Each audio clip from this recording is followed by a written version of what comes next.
Hüdapar, Türkiye'nin geldiği noktada siyaseten, ahlaken, ekonomik olarak ve dış politika itibariyle tıkandığı bir noktada Hüdapar bölgeden yükselen, bölgeden doğan bir güneş olmuş ve adeta halkımızın mağdur, mazlum, mustazaf halkımızın bir nefes aldığı bir soluk olmuştur.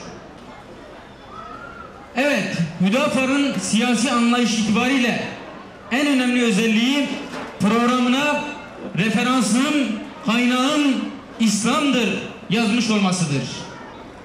Bununla Hüdapar şunu demektedir: ey halkımız, biz sizlerin inancına, değerlerine, geleneklerine aykırı bir kanun yapmayacağız ve yaptırmayacağız inşallah.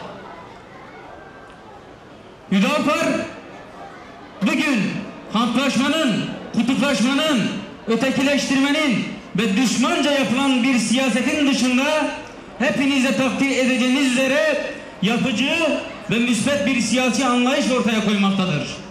Yanlışa yanlış, doğruya doğru demektedir. Ve yanlış kimden gelirse gelsin karşı durmaktadır. Adaletsizlikler noktasında, ahlaksızlıklar noktasında, kamudaki rüşvet, talan, israf noktasındaki yanlışlıklar noktasında ve en önemlisi de bugün siyasilerin alabildiğince zenginleştiği, halkın ise fakirleştiği bir sisteme dönüşme noktasında güçlü bir şekilde biz itiraz ediyoruz.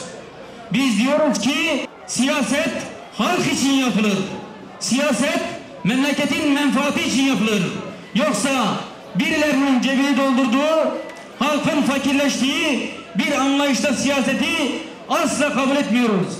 İşte diyoruz ki gelin bu 24 Haziran seçimlerinde buna dur diyelim ve Hüdapar olarak biz sizden güçlü bir destek alırsak inşallah siyasi bir aktör olarak artık bu meselelerde söz söylemenin de ötesinde icra makamında olacağız inşallah.